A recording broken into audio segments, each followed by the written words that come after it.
नमस्कार, बहुत स्वागत है आपका। आप देख रहे हैं किस्मत कनेक्शन और मैं हूं आपके साथ शैलेंद्र पांडे। आज हम बात करने वाले हैं एक ऐसी तिथि की जिस तिथि के आने के बाद शुभ कार्य बंद हो जाते हैं। आज हम बात करने वाले हैं देवशयनी एकादशी की।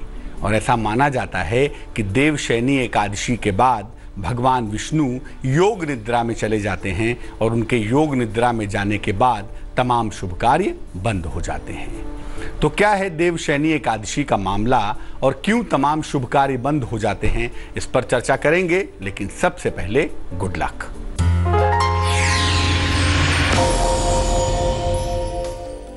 अपने घर में गमले में या जैसे भी संभव हो एक नीम का और एक तुलसी का पौधा जरूर लगाना चाहिए। दोनों की देखभाल करनी चाहिए, दोनों में नियमित रूप से जल देना चाहिए। ऐसा करने से घर में समृद्धि भी आएगी और लोगों का स्वास्थ्य भी अच्छा रहेगा, बेहतर रहेगा। चलिए अब आपको बताते हैं कि देवशयनी एकादशी का महत्व क्या है, इंपॉर्टेंस क्या है। आषाढ़ शुक्ल पक्ष की एकादशी को देवशयनी एकादशी कहा जाता है। इस एकादशी से अगले 4 महीने तक श्री हरि विष्णु भगवान विष्णु योग निद्रा में चले जाते हैं। अब चूंकि जगत के पालनहार हैं, सृष्टि में शुभता प्रोवाइड करते हैं, दुनिया में जो भी चीजें पालन के लिए आवश्यक हैं वो उनकी कृपा से ही होती हैं और वो स्वयं ही योग निद्रा में चले जाते हैं। इसलिए अगले 4 महीने तक शुभ कार्य वर्जित हो जाते हैं, बंद हो जाते हैं। इसी समय से चातुर्मास की शुरुआत भी हो जाती है। इस एकादशी से तपस्वियों का भ्रमण भी बंद हो जाता है। जो तपस्वी जगह जगह घूमकर प्रवचन करते हैं, जगह जगह घूमकर देशाटन करते हैं, उनका भ्रमण भी इस समय से बंद हो जाता है। इन दिनों में केवल ब्रज की यात्रा की जा सकती है। ब्रज की यात्रा करने पर चातुर्मास का कोई प्रभाव नहीं पड़ता। इस बार देवशयनी एकादशी 4 जुलाई को है, यानी 4 जुलाई से भगवान विष्णु या यूं कह लें कि देवता शयन में चले जाएंगे और उसके बाद शुभ कार्य बंद हो जाएंगे। देवशयनी एकादशी की महिमा, पूजा विधान, इस पर बात करेंगे। लेकिन फिलहाल मेष, वृष और मिथुन राशि का राशिफल।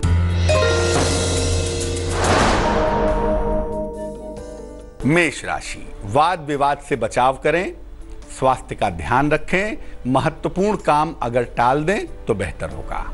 शुभ रंग लाल होगा और भाग्य होगा 50%।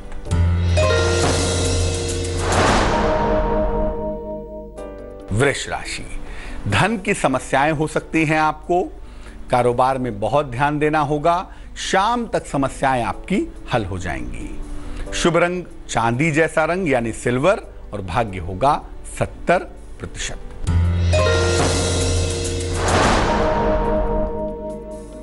मिथुन राशि, स्वास्थ्य का ध्यान रखें, काम का बोझ कम करें, वाणी पर नियंत्रण बनाए रखें।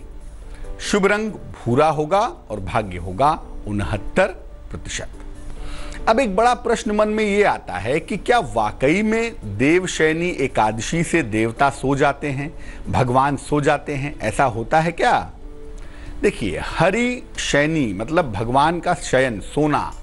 हरि का मतलब और देव का मतलब तेज भी होता है, तेज तत्व भी होता है। जो प्रकृति में शुभता है, जो प्रकृति में तेज है, उसका मामला होता है हरि और देवता के साथ जुड़ा हुआ। इस समय में सूर्य, चंद्रमा और प्रकृति का तेज कम होता चला जाता है। पहले वर्षा ऋतु और वर्षा के बाद ठंडक की शुरुआत होती है। तो सूर्य, चंद्रमा और जो प्रकृति का तेजस तत्व है, जो तेज है, वो लगातार कम होता चला जाता है। इसीलिए कहा जाता है कि देव शयन हो गया है, क्योंकि जो तेज है वो घटता जाता है।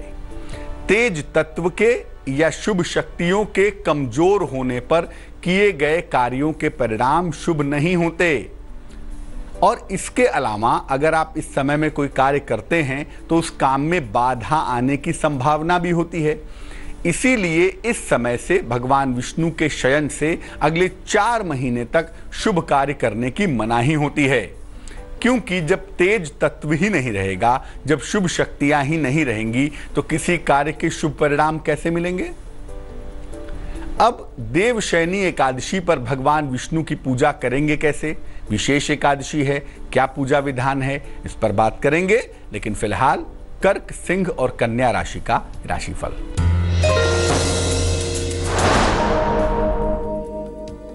कर्क राशि, नौकरी में परिवर्तन के योग हैं, आर्थिक लाभ भी होगा, पुराने रिश्ते आपके बेहतर होंगे। शुभ रंग पीला है और भाग्य है 70%।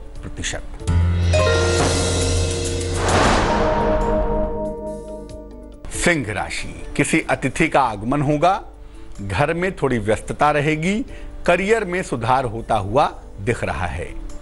शुभ रंग ग्रे होगा और भाग्य होगा 50%।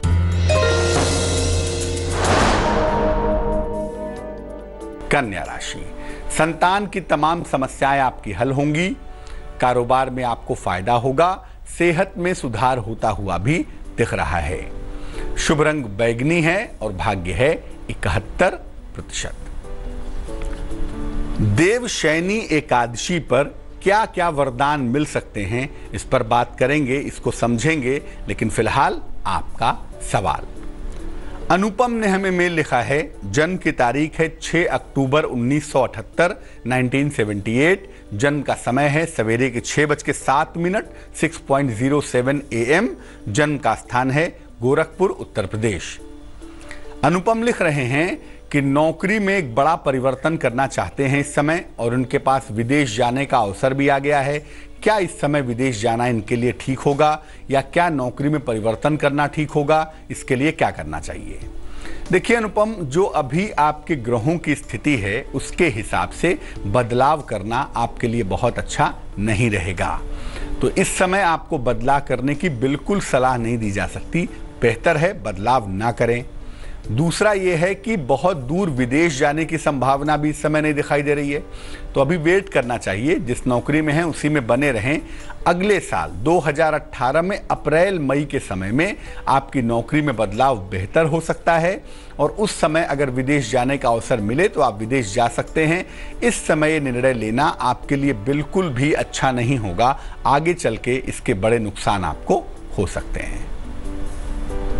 अब ये जानते हैं कि देवशयनी एकादशी पर क्या क्या वरदान मिल सकते हैं। देखिए, सामूहिक रूप से पापों का और समस्याओं का नाश हो सकता है अगर देवशयनी एकादशी पर भगवान विष्णु की पूजा की जाए तो। इस दिन भगवान विष्णु की उपासना करने से, भगवान की आराधना करने से व्यक्ति का मन शुद्ध होता है, व्यक्ति का मन बेहतर होता है।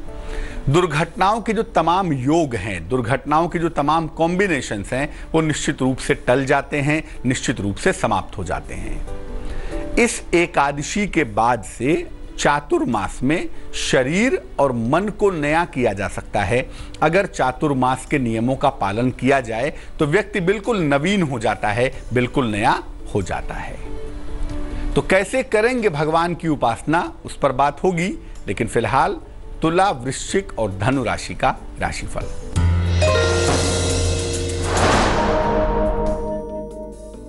तुला राशि, धन की समस्याएं आपकी दूर होंगी, प्रेम संबंध आपके मधुर होंगे, आंखों की समस्या पर आपको ध्यान देना चाहिए। शुभ रंग नीला होगा और भाग्य होगा 74%।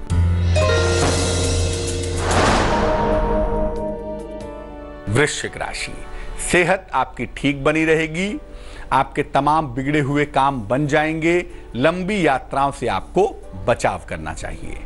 शुभ रंग नारंगी होगा और भाग्य होगा 69%।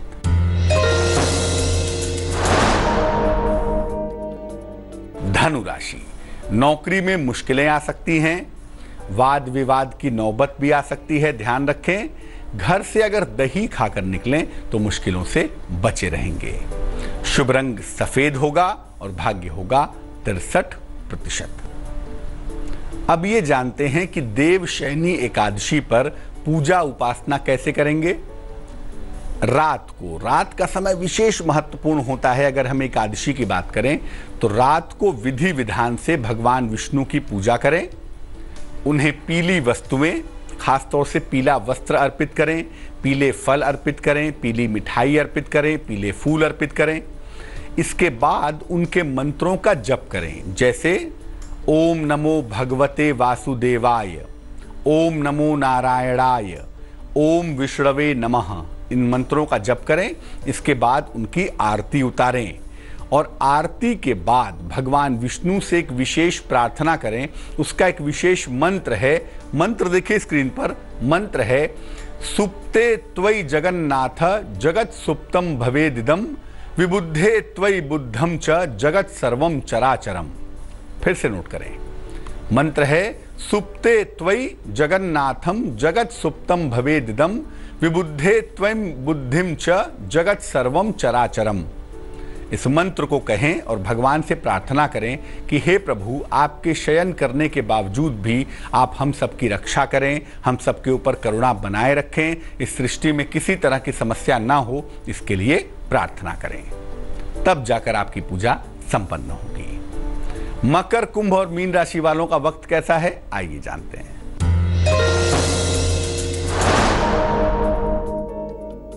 मकर राशि, पारिवारिक संबंधों में सुधार होगा, तमाम समस्याएं आपकी हल होंगी। धन के अपव्यय से, धन की बर्बादी से बचाव करें। शुभ रंग धानी और भाग्य होगा 76%।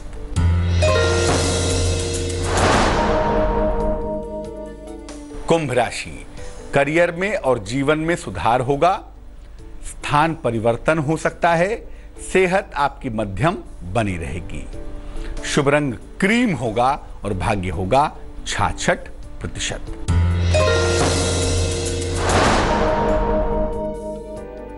मीन राशि, किसी अतिथि का आगमन होगा, अचानक धन की प्राप्ति होगी, बड़े निर्णय आपको लेने पड़ेंगे, उसके लिए आपको तैयार रहना है। शुभ रंग आसमानी है और भाग्य है 76%। तो आज हमने बात की हरिशयनी एकादशी की और ये जाना कि हरिशयनी एकादशी पर भगवान विष्णु की पूजा कैसे की जाएगी, और ये भी जाना कि हरिशयनी एकादशी के बाद से अगले 4 महीने तक शुभ कार्य बंद हो जाएंगे।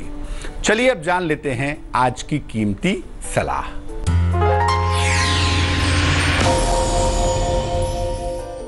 पढ़ने लिखने की मेज को हमेशा साफ सुथरा रखें, अपने ऑफिस में, अपने घर पे हमेशा साफ रखें, उस पर धूल ना जमने दें। अगर आप अपने पढ़ने लिखने की मेज को बिल्कुल नीट एंड क्लीन रखते हैं, बिल्कुल साफ सुथरा रखते हैं, तो आपको अपने कामों में सफलता अवश्य मिलेगी। तो आज के लिए किस्मत कनेक्शन में बस इतना ही। मुझे दीजिए इजाजत, फिर हाजिर होंगे किसी नए विषय के साथ, आपकी समस्या के समाधान के साथ।